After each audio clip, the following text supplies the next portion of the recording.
One time, before one of the times that I was a scholar in residence at a hotel program, I was going to be speaking on parenting. And shortly before then, I was at a chasna, and I happened to see the Rosh Hashiva of Shmuel Miller, the Rosh Hashiva of Beis Yisrael. And I thought it'd be a terrific opportunity to take advantage, to go over to him. And in between the dancing, I asked him if he could share with me any anecdotes that he remembers as a child growing up with the illustrious father of Victor Miller Zatzal, that I could share with the audience when I was speaking at Pesach program. So he thought for a minute. He said, yes, he remembered one episode he shared with me. He was about 8 or 9 years old, and he used to spend the summers in the country in a bungalow. And he liked to go berry picking. Behind the bungalow there was some wild berries that were growing. And he used to go with his father picking the berries. And one day they were picking berries behind the bungalow, and they heard a voice on a loudspeaker from the neighboring hotel. The bungalow colony was situated next to a hotel. And the voice over the loudspeaker said, "Mr. So-and-so, please come to the lobby before you leave. Mr. So-and-so, please come to the lobby before you leave." That was the announcement.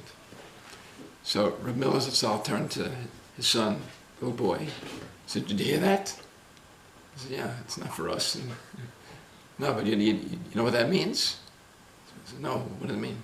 Says, "They're telling him at the lobby in the office that this guest has to remember that before he leaves, he has to come into the office to pay." "Okay, so what's it okay to us?" He says, "Because it's an opportunity to learn a lesson." I said, "What lesson?" He says, "This world can be compared to a hotel. We enjoy ourselves here. We have a good time like they do in the hotel, the guests in the hotel. But when it comes time to leave the hotel, you have to stop in the office and pay up your bill." He said, "After 120 years in this world, we're going to have to stop and pay up our bill also. We have to remember that, to always keep in mind Olam Haba." So Shmuel Miller told me that his father was always looking for opportunities to remind them about Olam Haba, and that's how he grew up. Gewaltige Musser from this Maisa, Rebosai. But I took something else out of it. In addition to the Gewaltige Musser,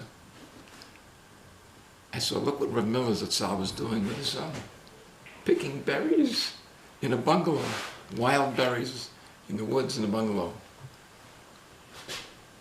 Just spending downtime with his son, enjoying downtime. I thought to myself, think a minute, Rebosai. Who was Rav Victor Miller Zatzal? Think about who he was. He wasn't only a tremendous Talmid Chacham, which he was, and a pioneer in Kiruv, which he was, and also Machaber Sfarim, and gave taped lectures that went around the world. And all that's true. He was a phenomenal Baal Musar. But in addition to all that, he was an unbelievable masmid. Do you know he was attending his Ur Einikel's chasna? And early in the chasna, he's walking out. His Einikel came over to him and said, "Zaidi, Zaidi, why are you leaving the chasna?" Reb Meir says, "I have to prepare for my final exam." Final exam he was referring to after 120 years. Asak the Torah, so he has to prepare for that exam. He said, "But you're leaving so early." So Reb Meir said to his Einikel, "Would it please you if I stayed at the chasna a little longer?" So his Einikel said, "Yes. He said, if you don't mind, I'd love it if you could stay longer." "Then I'll stay another few minutes." This is Ur Einikel's chasna. He didn't want to stay an extra few minutes because he had to go home to learn. Reb Meir was a gewaltige masmid. And even though he was such a masmid, he still made time to go berry picking with his son behind the bungalow in the summer. Now that goes by way of introduction to introduce our topic this evening, which is the value of spending downtime with your children. Of course you should learn Torah with them. That's your job as a parent, to be mechanech them and to feher them and spend time learning with them. But it's also important to spend downtime. If Reb Meir found it was valuable enough to spend time berry picking with his 8 or 9-year-old son, then we certainly need to find time also. Now, what's the makar for that? So I think the makar is a very famous Gemara that I'm sure we're all familiar with. It's a Gemara in Brachos. It's Daf Zayin Amud Beis. The Amar Rabbi Yochanan Mishum Rabbi Shimon Bar Yochai. The whole list of different Maariv from Rabbi Yochanan and Shimon Ben Yochai. This is another one. Gedola Shimush Shel Torah Yosem Limuda. Being Meshamish at Talmid Chacham, just spending time with them, is even greater than learning from them. How do we know that? Shenamar, and it quotes a pasuk in Melachim Beis. Po Elisha ben Shafat sheyotzak mayim al yedei Eliyahu. Here is Elisha ben Shafat, who poured water on Elisha's hands. Now, what's the context of this pasuk? We have to understand the pasuk a little better.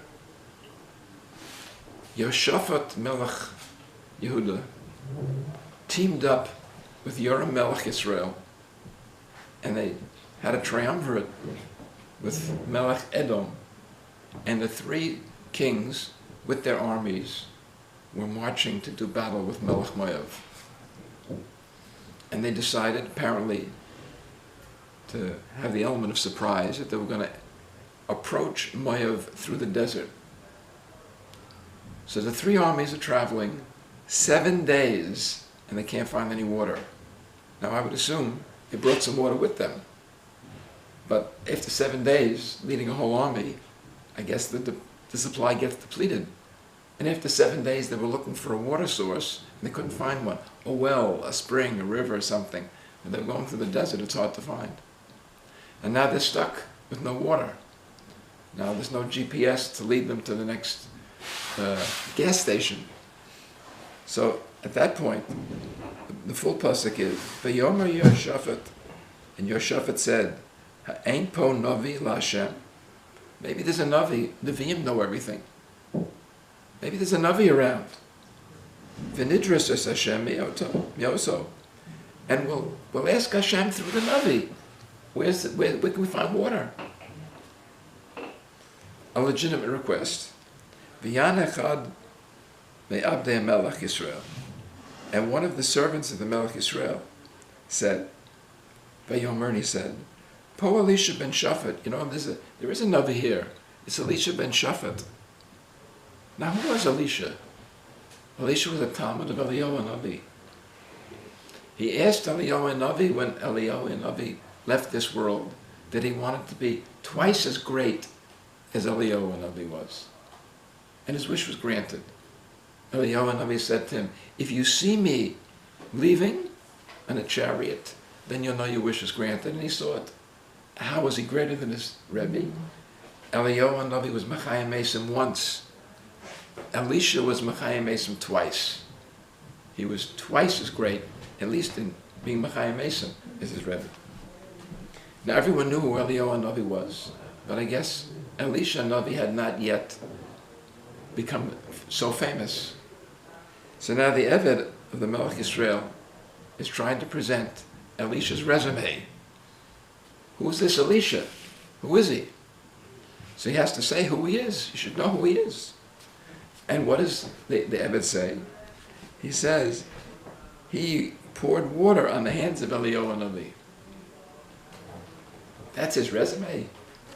A resume enhancement is the greatest accomplishment. When you're making an employment resume or a shidduch resume, do you put where you went to preschool? Do you put where you went to kindergarten? No. You put maybe where you went to Beis Medrash, if you went to college, or you had other secular education, you put that down for a job interview, not where you went to kindergarten. That he poured water on the hands of Elisha, that you put on the resume. Why is that so important? And the Gemara asks that. The Gemara says, Lamed lo nemar. He didn't say he studied with Elisha. He's a Gewaltige Novi because he had such a terrific Rebbe that he even studied under Elisha. Doesn't say that. Ela yotzok. He poured water. Poured water on his hands. He was Mishamishim. He served him. Melamed, it comes to teach us. Gadol l'shimusha yosef mimiruda. From here you see that being Mishamish a Talmud Chacham is even greater than learning from him. How can that be? Talmud Torah is connected kulam. How could Shimush be greater than Talmud Torah?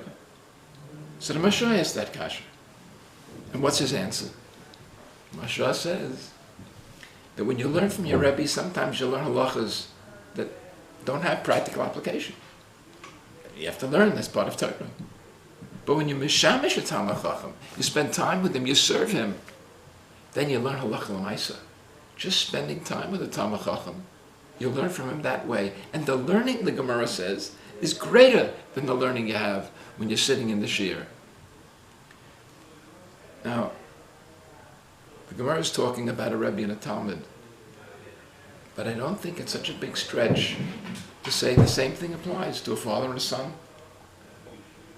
The father has to teach his son, yes, just like a Rebbe has to teach his Talmud. But a son can learn so much more from the father just spending time with him. I think that's what Reb Meir was teaching us by example. He went berry picking with his son behind the bungalow. And his son spent time with him and learned a lot from that experience, that he still remembered it to this day. It's not too long ago when he told me this. Reb Shmuel Miller at the time, it was quite a few years ago, but he had a white beard already. And he's remembering what he did with his father at 8, 9 years old. So, this underscores the importance of spending downtime with children. Now, I'm very often consulted about children that have behavioral problems, psychological problems. And after I'll do a full assessment of a child and meet with the parents, sometimes it's clear to me, and more times than not, that the problem with this particular child, he's acting out, he's misbehaving, whatever it is, he's causing problems, can be solved if the parents would just spend a little bit more time with this child. Sometimes the child is just begging for attention, for time with the parents, and just spend a little bit more time. Doesn't have to be berry picking. You can do anything with the child. Just spending time. Downtime. The value of downtime cannot be overestimated, Rabosai. And sometimes that whole intervention of just recommending that solves complicated, serious, complex psychological and behavioral problems. Just the parents spending a little bit more time with the child. It's unbelievable how therapeutic that can be and how much can be accomplished with that simple intervention, that simple change behavior. Now, some of you may say, well, listen, I don't have that much time. And every minute I have to spend learning with my child, because I don't have that much time, so it always has to be learning. It's got to be learning, because I don't have that much time. Yes, if I had plenty of time, I could use part of the time for berry picking and part of the time for learning, but I don't have that much time. So I want to share with you a tshuva from the Ri and Tosfos. We all know that Tosfos is not one person. There were Balei Tosfos. There were many Balei Tosfos. And one of the more famous one is the Ri in Tosfos. Now, some of us may not be so familiar with the fact that there were tshuvas that they wrote that have been published. And I didn't see it inside, but I heard over one of the tshuvas from the Ri in Tosfos that's eye-opening. I want to share it with you. This is obviously in the days before yeshivas. Someone in the time of the Balei Tosfos, they didn't have yeshivas. And there was a balabas who hired a rebbe for his son. And apparently it was a well-to-do balabas. and he paid the Rebbe well, and the Rebbe came every day and taught his son. One day, the Rebbe didn't show up. Didn't come late, he didn't show up at all. Son didn't have anybody to learn with. Father was busy with his business, whatever it was. No one could learn with the son. So the father was desperate to get a Rebbe for his son, and he hired somebody else. He hired someone else to learn with the boy. And the next day, the old Rebbe shows up. And he wants to learn with the boy. Father says, too late. You lost your job. I hired somebody else. So the former Rebbe says, look, I was an onus. I wanted to come, I couldn't. I've learned with your son for quite a long time. We have a good relationship. He's matzliach with me. The father said, look, all that history I can't be concerned about. Yesterday, my son didn't learn the whole day because you didn't show up. I had to hire someone else, and now someone else has the job. So the former Rebbe said, but this is my parnasa. This is how I support my family. I need this job. Father said, my son spent the whole day not learning because of you. I hired someone else. I'm sorry, you have to find another job somewhere else. So the former Rebbe said, look, at least ask a shaila. Ask a shaila. So they decided they're going to ask the Ri, and they wrote this shaila in to the Ri, and they sent it to him. And he wrote back an answer. Listen to the answer of the Ri to this shaila. He says, I understand you hired a new Rebbe for your son. And you did the right thing. You didn't know when the former Rebbe was going to show up. So you did the right thing. The question you're asking me about whether you should give the old Rebbe back his job or not, for that question, I think you need to give the Rebbe back his job. Fire the new Rebbe and rehire the old Rebbe. Why? A few reasons. Number one, you told me he's learning well with the old Rebbe. You don't know how well he's going to learn with the new Rebbe. If he's learning well with the old Rebbe, you want to stick with the old Rebbe. Get a good relationship. You don't know what's going to be with the new Rebbe. Maybe it'll be good, maybe it won't. But with the old Rebbe, you know it's good. So you got to go back to that. The fact he didn't show up, he said he was an onus. He came the next day. Don't hold it against him. If he's been teaching your son for many years, he didn't show up one day, you can look away from it.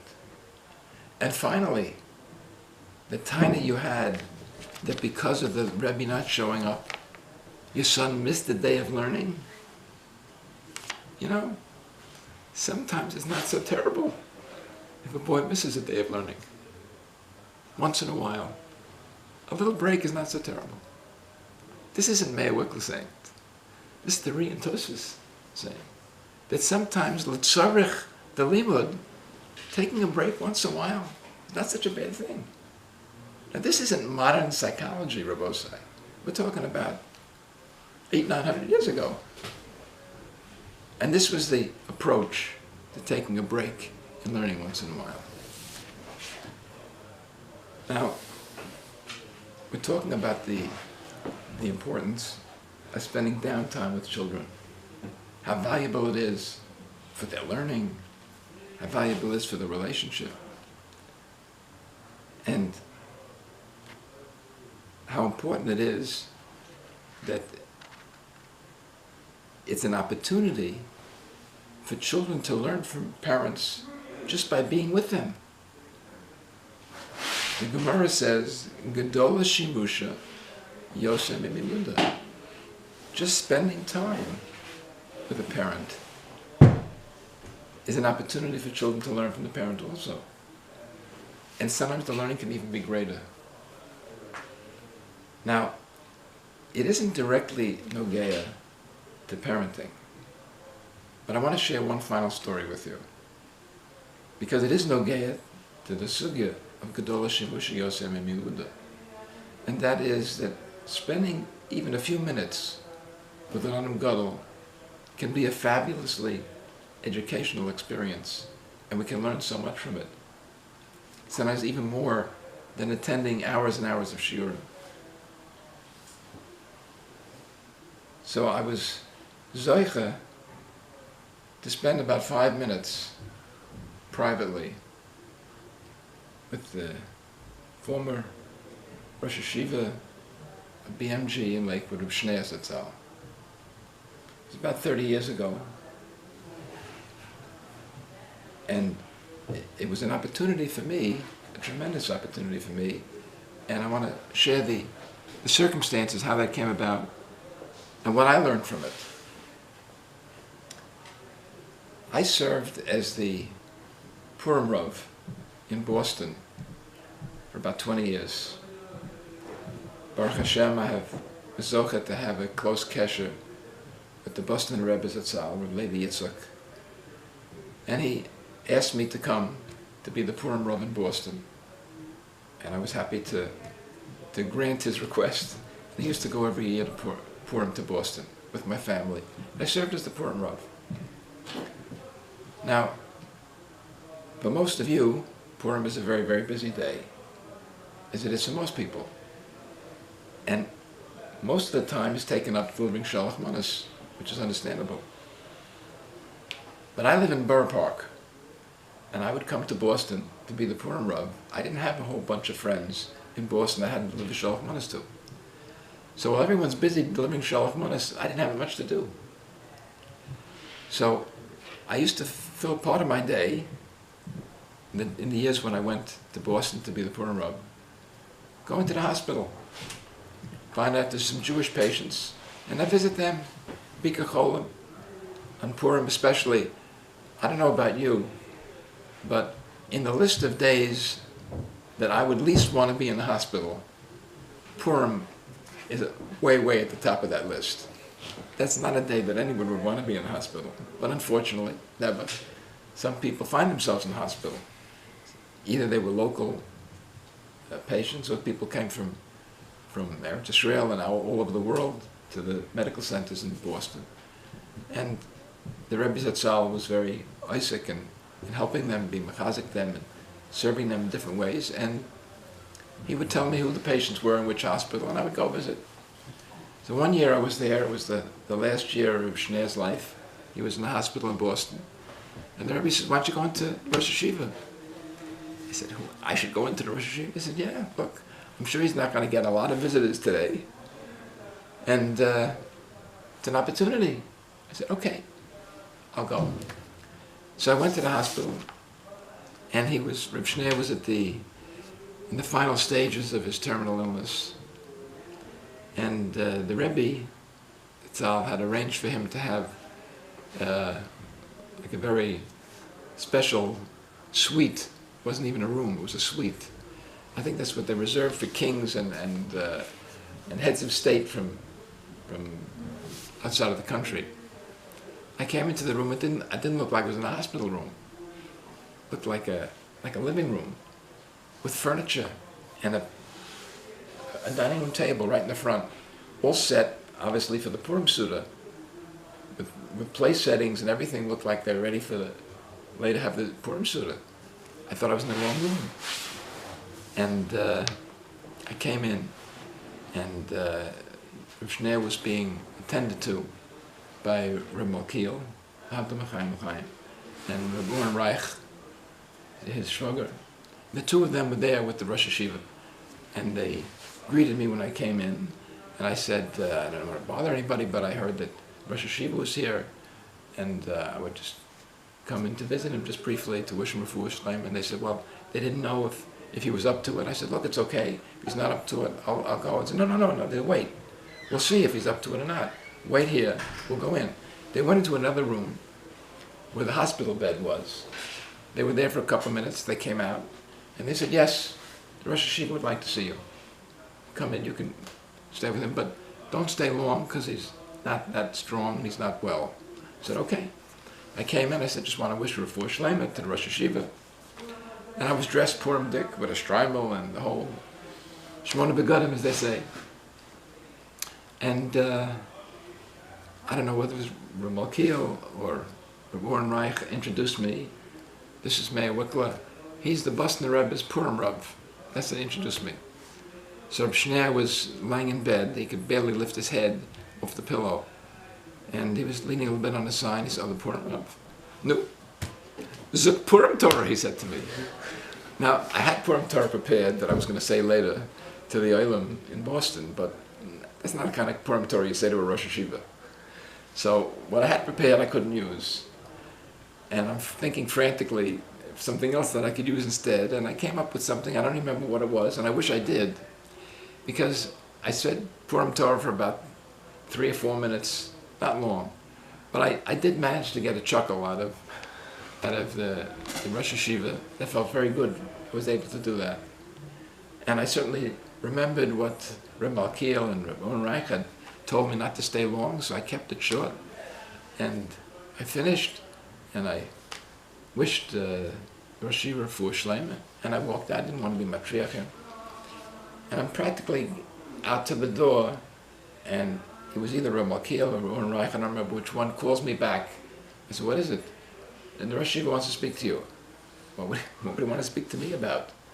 I couldn't imagine what he had to say to me. I didn't know him, we didn't have a relationship, and I never learned in BMG. I didn't know what he wanted to talk to me about. And I knew he wasn't well, and I wanted to let him rest. And I came back into his room, and I could see that he was undergoing gewaltige Yisurin. He was suffering terribly at the final stages of his illness. And I felt bad that I was even being matriach him, that I came in, that he had to tell me something, I didn't know what it was, and I came over and I said, yes, what is it? He said, I didn't have a chance before you left to thank you for coming. I thought, I can't believe this. He has nothing better on his mind to worry about than thanking me for coming for 4 minutes, 5 minutes, to wish him refuah shleima. I was totally blown away by that experience. And I saw the tremendous, tremendous mesiras nefesh that Reb Shneir Kotler Zatzal had to be makir tov.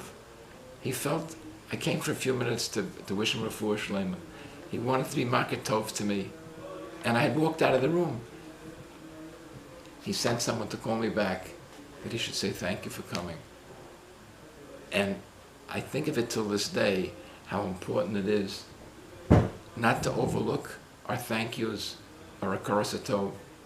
And since we're talking about parents and children, it's certainly an opportunity to remind everyone that just like children have an obligation to be makir tov to their parents, there's nothing wrong, Rabbosai, in thanking children also for whatever they do and for whatever efforts they make. And children need to hear words of appreciation also. And that's part of Shimusha Shel Torah. When children see the parents thank them, then they learn to be grateful themselves and thank other people. So this was just an example of the experience that I had, illustrating the timeless wisdom of Chazal, the Gedolah Shimusha Shel Torah Yosem Mimiludo, and emphasizing also how valuable it is to spend downtime with children, even if we're not learning, just spending time with them, that they learn from us, and that's important for both sides. Just want to remind everybody that the next Vaad will not be in 4 weeks, it will be in 6 weeks. It will be December 23rd. We have Hanukkah coming up and a family simcha, so that's why it can't be earlier. 6 weeks from tonight, I hope I'll see you all back then, and I hope I'll get my voice back then, and we'll see you at the next Vaad. Good Chodesh and a Freilich and Hanukkah. All the day, December 23rd? 23rd, yeah.